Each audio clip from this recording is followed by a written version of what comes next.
Hola, el día de hoy vamos a hablar sobre la gastritis y los tipos de gastritis. Vamos a iniciar definiendo qué es la gastritis. Y pues la gastritis es una enfermedad inflamatoria aguda o crónica de la mucosa gástrica producida por factores exógenos y endógenos que producen síntomas dispépticos atribuibles a la enfermedad y cuya existencia se sospecha clínicamente, se observa endoscópicamente y que requiere confirmación histológica.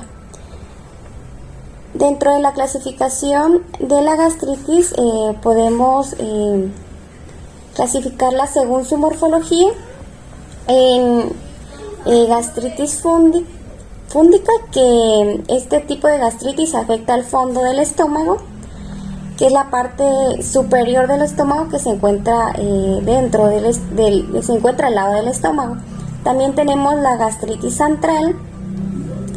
Este tipo de gastritis afecta al antro, que es la parte inferior del estómago que conduce al duodeno. Y la gastritis corporal o corporal media, este tipo de gastritis afecta al cuerpo del estómago, que es parte del estómago, que es parte del estómago. Y la pangastritis, este tipo de gastritis afecta a todo el estómago. También se puede clasificar según su tiempo de evolución entre gastritis aguda y gastritis crónica. Vamos a iniciar con la gastritis aguda, que se trata de una inflamación transitoria de la mucosa que recubre las paredes del estómago con una duración de algunos días y que desaparece cuando lo hace el agente causal. Este tipo de gastritis se subdivide en gastritis infecciosa, que es una inflamación del revestimiento del estómago causada por una infección, ya sea virus, bacteria o parásito. Y gastritis erosiva hemorrágica, que es un tipo de gastritis que se caracteriza por la presencia de erosiones y lesiones puntiformes en la mucosa gástrica que pueden aparecer a las 12 horas de la lesión inicial. Luego tenemos a la gastritis crónica, que se trata de una inflamación permanente de la mucosa del estómago, lo que hace una enfermedad irreversible y de progresión lenta, y esta está principalmente asociada a la infección por Helicobacter pylori. Este tipo de gastritis se subdivide en gastritis asociada a pylori, que se refiere a la inflamación crónica causada por infección de la bacteria Helicobacter pylori, y esta se caracteriza por la inflamación del antro. Luego tenemos a la gastritis atrófica corporal difusa, que es una de las gastritis un poco más comunes y se refiere a la inflamación crónica y atrofia de la mucosa gástrica del cuerpo del estómago, lo que resulta en la pérdida de glándulas gástricas y su reemplazo por tejido cicatricial. Luego tenemos a las gastritis granulomatosas, que es una inflamación crónica del estómago caracterizada por la presencia de granulomas, que son agregados de células inflamatorias. Tenemos también a la gastritis eosinofílica, que se debe a una infiltración de eosinófilos en la mucosa, la muscular y la serosa. También tenemos a la gastritis colágena, que es una inflamación crónica del estómago que se caracteriza por la acumulación de colágeno en la mucosa. Y por último, a la gastritis linfocitaria, que es una inflamación crónica del estómago caracterizada por la infiltración de linfocitos, que como bien sabemos es un tipo de glóbulos blancos en la mucosa. Luego tenemos a las causas. En las causas de la gastritis aguda encontramos el consumo prolongado de ciertos fármacos, por ejemplo el ácido acetilsalicílico, antiinflamatorios no esteroideos y citoestáticos.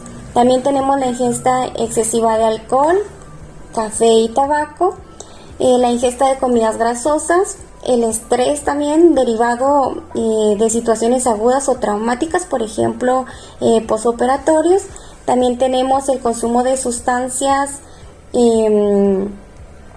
irritantes, también infecciones virales, lesiones directas en el estómago y también en algunos casos la presencia de la bacteria Helicobacter pylori. En la gastritis crónica, la causa más común es la infección por la bacteria Helicobacter pylori, el uso habitual de analgésicos, trastornos que debilitan la capa protectora del revestimiento del estómago, como por ejemplo el reflujo ácido, el estrés persistente o un sistema inmunológico, y también tenemos la ingesta de sustancias corrosivas o alimentos de paciente, alimentos picantes. Luego tenemos también algunas causas que no son tan comunes en la gastritis en general, que es la enfermedad celíaca, quimioterapias y radioterapias, enfermedades que causan, por ejemplo, inflamación en el aparato digestivo, como enfermedad de Crohn o sarcoidosis, también alergia a algunos alimentos, la infección por hongos y bacterias distintas al Helicobacter pylori, normalmente en personas con sistemas inmunitarios debilitados, y también hipertensión portal. Luego tenemos el cuadro clínico. En los signos podemos encontrar la fiebre, escalofríos. Al momento de palpar el abdomen se observa que el abdomen y el epigastrio están duros. También hay presencia de dolor e hinchazón abdominal. En los síntomas, en la mayoría de personas con gastritis que no tienen síntomas algunos, pues no va a haber presencia de estas, pero otra parte que sí llega a presentar síntomas, se pueden incluir, por ejemplo, la dispepsia, el dolor o molestia en el epigastrio, náuseas, vómitos, mareos, eructos ácidos, sensación de llenura demasiado pronto durante una comida o después de una comida, también la pérdida de apetito, que también provoca adelgazamiento, la presencia de anemia, sangrado, y también sangrado oculto, que es cuando hay presencia de pequeñas cantidades de sangre en las heces que no son notables a simple vista. Luego también entre las precauciones tenemos que evitar alimentos irritantes como picantes, fritos o grasosos, consumir comidas más pequeñas en tiempos también cortos, considerar cambiar los analgésicos, no suspender la alimentación, también iniciar una dieta tolerable y seguir un estilo de vida saludable. En la fisiopatología, en la gastritis aguda, por ejemplo, se sabe que la luz gástrica es muy ácida y que el pH se aproxima a 1, por lo que se supone una acidez superior a la de la sangre. En este entorno tan hostil contribuye a la digestión, pero también puede provocar lesiones en la mucosa. La mucosa secretada por las células faviolares de superficie forman una delgada capa de moco, como se puede observar acá en la imagen. La capa de moco permite la formación de un líquido que no se agita por encima del epitelio. También impide el contacto directo entre las partículas de alimentos grasos y el epitelio, y también cumple una función de proteger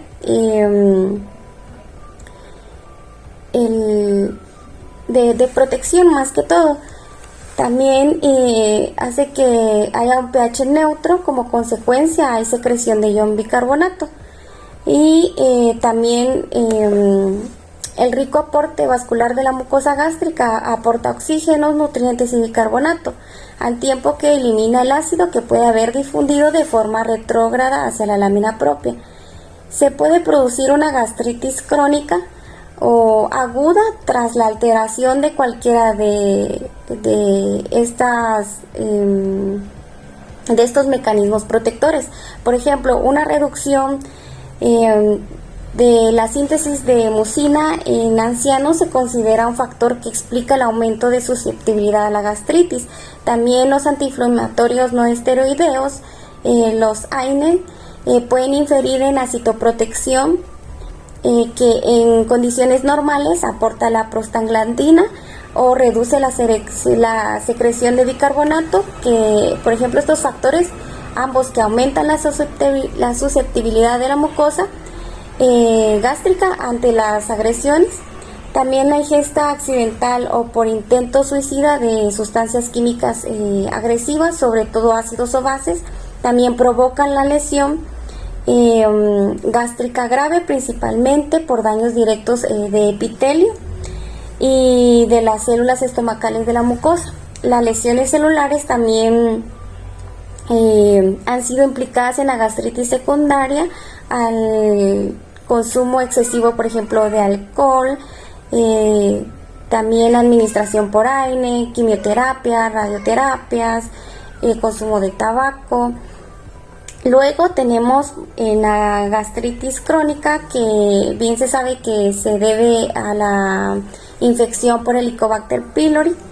Se suele manifestar más principalmente como una gastritis antral con mucha producción de ácido, a pesar de que existe hipergastrinemia, y el riesgo de sufrir una úlcera duodenal está aumentado en estos pacientes, y en la mayoría de ellos la gastritis se elimina al antro. También los gérmenes de Helicobacter pylori se han adaptado al nicho ecológico generado por el moco gástrico. Aunque este germen puede invadir la mucosa gástrica, se ignora que la contribución de dicha invasión a la patología de la enfermedad. También existen 4 rasgos que determinan la virulencia del Helicobacter pylori. Entre ellas tenemos los flagelos, que se pueden observar también en la imagen, que permiten a las bacterias moverse en el moco viscoso. La ureasa, que genera amoníaco a partir de la urea endógena, de forma que incrementa el pH gástrico local alrededor de los gérmenes y los protege del pH ácido gástrico. También tenemos la adesina, que forma parte de los liposacáridos, y estas aumentan la adherencia de las bacterias a las células alveolares superficiales. Y a las toxinas, como la que codifica el gen asociado a la citosina A o el CAG-A, que puede estar implicada en el desarrollo de úlceras o cánceres por mecanismos de mal definidos. Todos estos factores permiten que el Helicobacter pylori provoque un desequilibrio entre las defensas de la mucosa gastroduodenal y las fuerzas lesivas que superan dichas defensas. Con el tiempo, la gastritis crónica antral por pylori puede evolucionar hasta ocasionar una pangastritis, que, como lo vimos anteriormente, es una infección de todo el estómago, y lo que da lugar a una gastritis atrófica multifocal con reducción a la secreción de ácidos, metaplasia intestinal y un aumento de riesgos de adenocarcinomas gástricos en un subgrupo de pacientes. También el mecanismo que explica esta progresión no solo están claros, pero la interacción entre el sistema inmunitario del huésped y las bacterias parecen fundamentales. Luego tenemos el diagnóstico, que inicialmente creo que el más importante es la anamnesis, ya que hacer esta nos da información de una historia clínica del paciente, con el afán de conocer tanto antecedentes personales, familiares, sus hábitos alimenticios, si está consumiendo fármacos o si ingiere alcohol. También es necesario realizar una buena exploración física y un interrogatorio minucioso para no omitir la presencia de algún signo o síntoma, incluso de presencia de algunos de los síntomas de alarma. Los métodos clínicos tenemos los exámenes de sangre, que la biometría hemática se utiliza para determinar el número de glóbulos rojos y así descartar anemia en el paciente, que indica la presencia de hemorragia a nivel de mucosa gástrica. También tenemos los exámenes de S, que son utilizados para comprobar la presencia de sangre en ellas, que esto indicaría una hemorragia en el tubo digestivo, la cual también podría ser provocada por la misma gastritis, y también es útil para saber si hay o no hay infección por una bacteria, como lo puede ser el Helicobacter pylori o cualquier otro agente causal de la enfermedad. También existen métodos no invasivos, como por ejemplo la determinación de antígeno fecal, que esta prueba en heces revisa si hay sustancias que desencadenan el sistema inmunitario para combatir una infección por Helicobacter pylori. También la determinación de anticuerpos, en especial Ig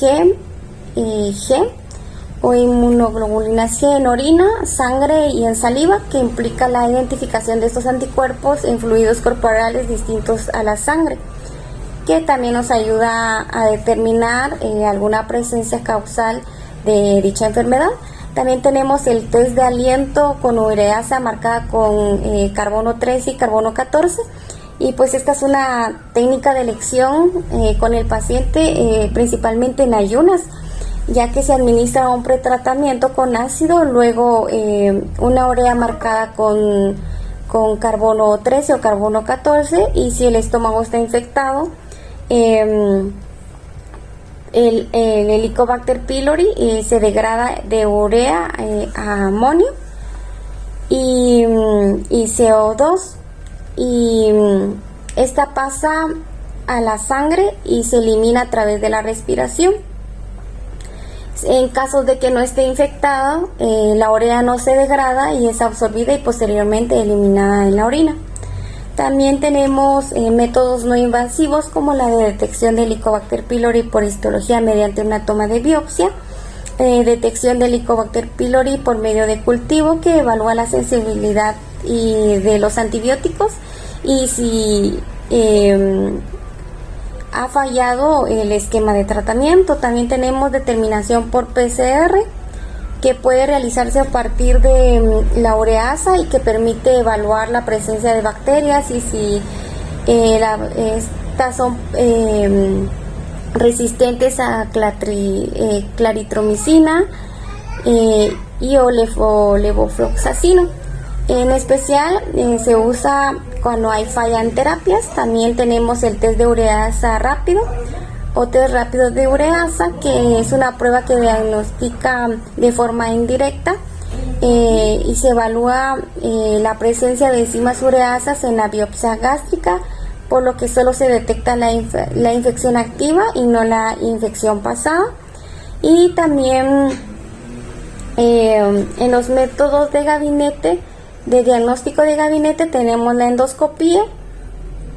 Como se puede ver en la imagen, así se realiza el proceso, pero en ella es introducida, el endoscopio es introducido a través de la cavidad oral y el esófago hasta llegar al estómago.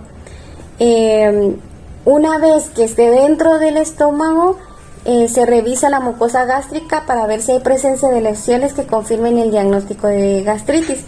Las lesiones que podemos observar son edemas y eritemas, los cuales nos indican inflamación de la mucosa hemorrágicas, puntos hemorrágicos, erosiones, presencia de exudados, pliegues hiperplásticos, así como atrofias de la mucosa donde habrá aplaneamiento o pérdida de sus pliegues. También la presencia de estas lesiones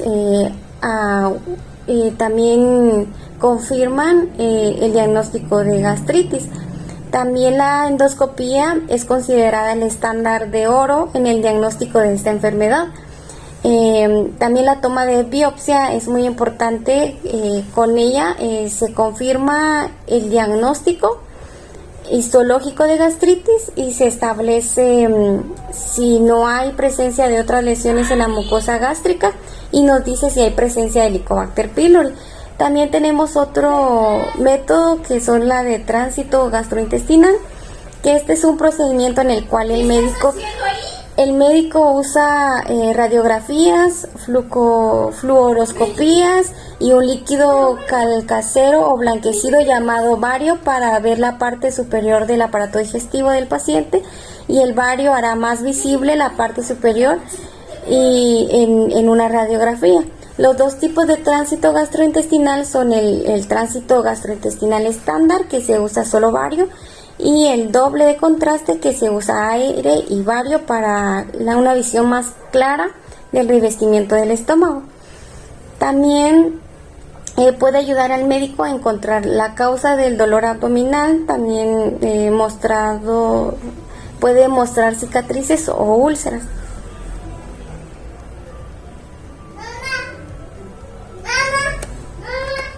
Tenemos también el tratamiento. En el caso del tratamiento para gastritis aguda tenemos la famotidina de 10 a 20 gramos cada 12 horas o 40 miligramos al día por 2 semanas, la cimetidina 800 miligramos al día, el omeprazol 800 miligramos día por vía intravenosa y 20 miligramos al día por vía oral. También tenemos el hidróxido de aluminio y más hidróxido de magnesio, que se da en dosis de 3 mililitros cada 6 horas por 3 semanas, y la utilización de sucralfato de 4 gramos al día. Tenemos también, en el caso de la gastritis crónica, si no hay presencia de Helicobacter pylori, se puede usar como tratamiento omeprazol, o también es omeprazol en dosis de 20 miligramos o 40 miligramos día. El lasoprazol en 30 miligramos día. El misoprostol de 400 microgramos a 800 microgramos de 3 a 4 días. Y si hay presencia de Helicobacter pylori, se utiliza un tratamiento de omeprazol más claritromicina de 500 miligramos más amoxicilina de 1 gramo cada 12 horas. También tenemos el tratamiento con omeprazol cada 12 horas más citrato de bismuto 120 miligramos al día, más tetraciclina de 500 miligramos cada 6 horas y metronidazol de 250 miligramos cada 6 horas. También tenemos el tratamiento de omeprazol 40 miligramos día, o lasoprazol 30 miligramos día, más amoxicilina 2 gramos al día, más claritromicina 1 gramo al día por 7 días. También tenemos el omeprazol cada 12 horas, más metronidazol 500 miligramos cada 12 horas, más amoxicilina 1 gramo cada 12 horas.